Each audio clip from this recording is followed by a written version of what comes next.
dire che tanto i santi quanto i birboni li abbiano a aver l'argento vivo addosso e non si contentino d'essere sempre in moto loro, ma vogliono tirare in ballo, se potessero, tutto il genere umano.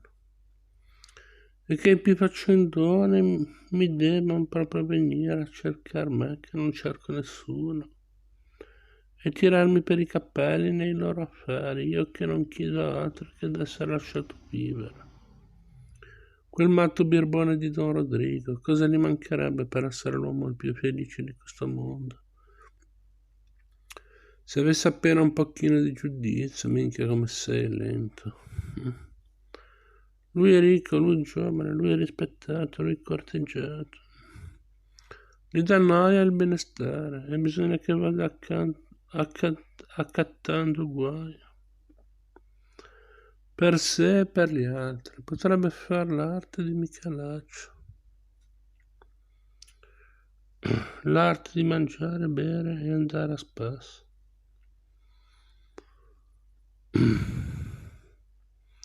No, signora. Vuol fare il mestiere di molestare le femmine, il più pazzo, il più ladro, il più arrabbiato mestiere di questo mondo. Potrebbe andare in paradiso in carrozza e vuole andare a casa del diavolo a piè zoppo. E costui? E qui lo guardava come se avesse sospetto che quel costui sentisse i suoi pensieri.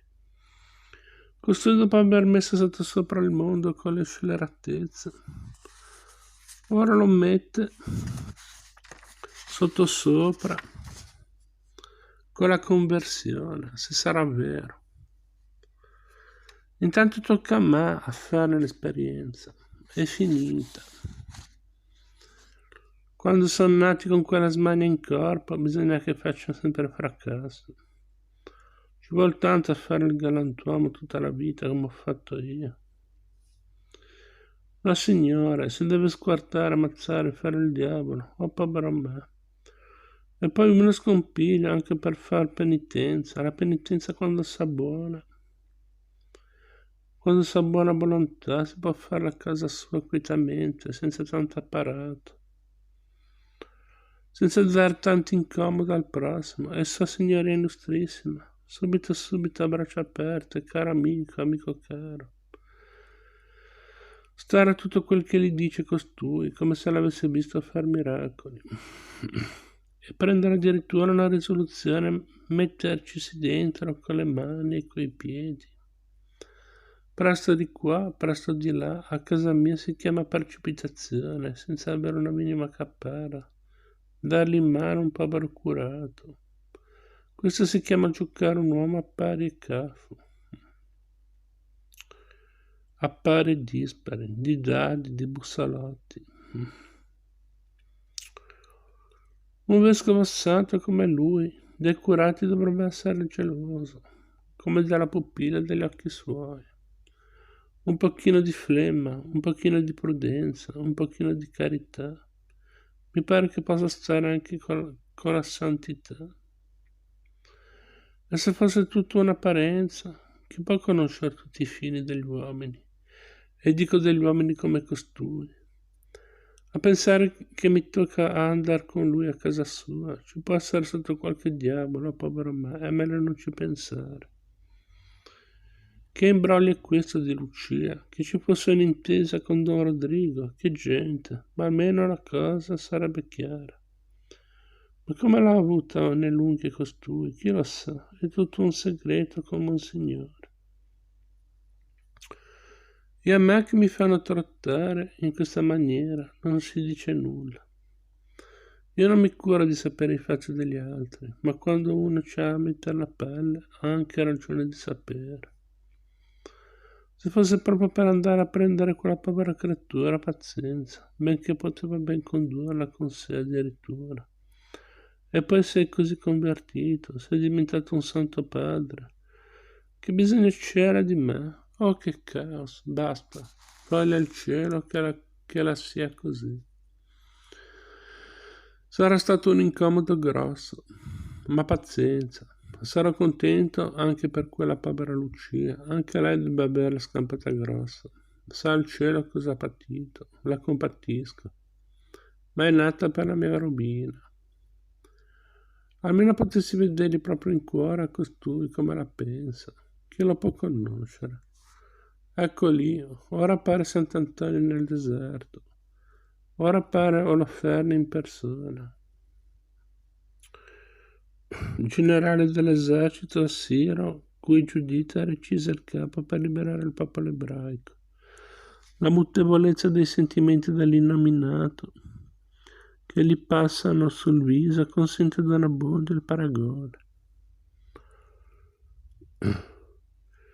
Oh, povero me, basta. Il cielo è in obbligo di aiutarmi, perché non mi ci sono messo io di mio capriccio. L'innominato invece è divenuto un altro uomo ed ancora tutto inebriato dalle suavi parole di Federico. In cuor suo ricerca con ansia le iniquità riparabili e pensa con sollievo al bene che potrà compiere. Così i due si inoltrano nella valle che conduce al castello e incontrano ad ogni voltata di strada, bravi, senza paura e senza misericordia, pronti a obbedire a un cenno del loro Signore, certi baffi irti, certi occhiacci, che ad una bondia pare vogliano dire facciamo la festa a quel prete. Fanno la salita, sono in cima, e l'illuminato, dopo aver detto alla donna che va a consolare Lucia, Dio ve ne renderà merito. Aiuta il povero Abbondia a scendere dalla mula, sussurrandogli dolcemente: Signor curato, non le chiedo scusa dell'incomodo che ha per cagion mia. Lei lo fa per uno che paga bene e per questa sua poverina.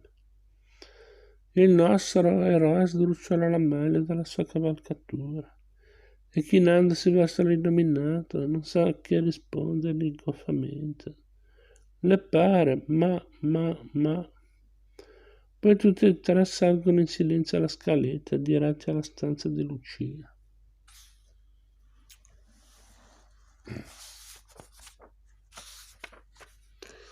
E Pescareni con la terricciola sulla riva sinistra dell'Anda, o vogliamo dire del lago, poco discosto dal ponte. Un gruppo di case abitate alla più parte da pescatori e addobbate qua e là di tramagli e di reti tese ad asciugare. La Pescarenico di oggi non è molto mutata rispetto a quello che doveva essere il suo aspetto ai tempi di Renzo e Lucia.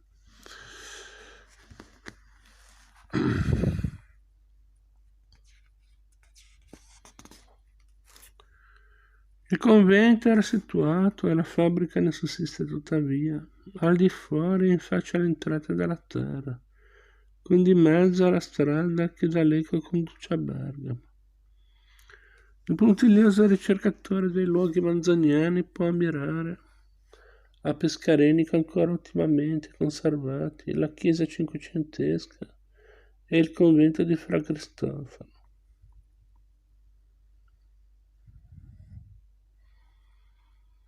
A consacrare la fama letteraria del luogo è rimasto anche il nome della piazzetta, intitolata per l'appunto a Padre Cristoforo. Il palazzotto di Don Rodrigo sorgeva isolato a somiglianza di una bicocca, sulla cima di uno dei poggi, onde sparsa e rilevata quella costiera. Completamente rifatto, con linee che più non la ricordano dell'aspetto seicentesco, si presenta ai nostri occhi quello che si è voluto identificare con il palazzo del prepotente signorotto, Adolate.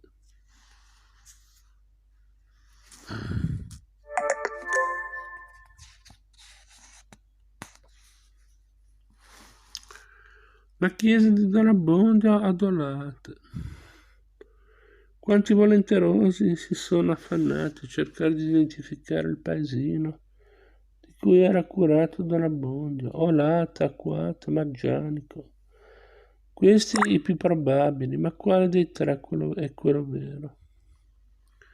Non si saprà mai, tanto più che il Manzoni stesso in una lettera al figliastro Stefano Stampa Confidava di aver congegnato le descrizioni in modo da fuorviare le indagini.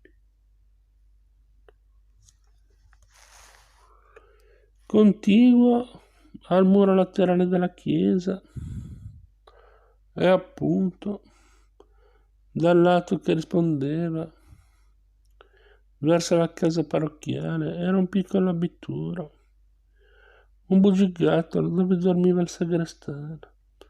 La descrizione riportata sulla lapide richiama subito alla nostra mente l'epica notte in cui Don Abbondio, vero eroe della paura, riuscì a sventare i progetti di matrimonio di Renzo e Lucia, introdottisi di soppiatto in canonica con l'aiuto di Tony e Gervasio.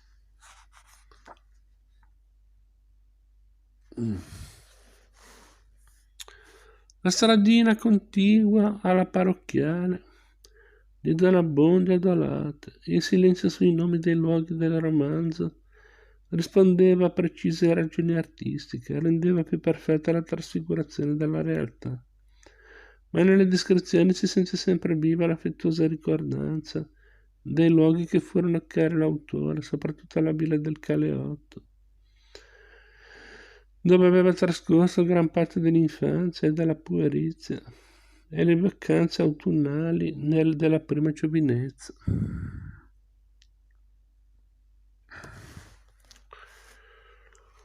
L'eco, il lago e la molle massiccia della Gregna. La foggia delle tipiche imbarcazioni ilariane che si vedono in primo piano non è molto mutata dal Seicento ad oggi.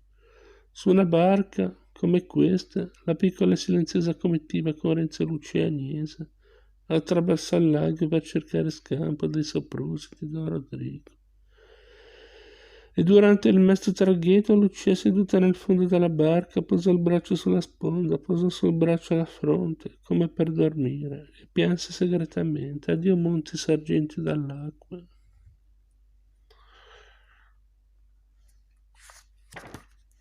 Il castello del nominato era a cavallo da una valle angusta e uggiosa, sulla cima d'un poggio che sporge in fuori da una sparciogaia di monti. Questi sono i ruderi del castello di Francesco Bernardino Visconti, di cui il selvaggio signore dominava l'intorno tutto lo spazio dove piede d'uomo potesse posarsi. E non vedeva mai nessuno sopra di sé né più in alto.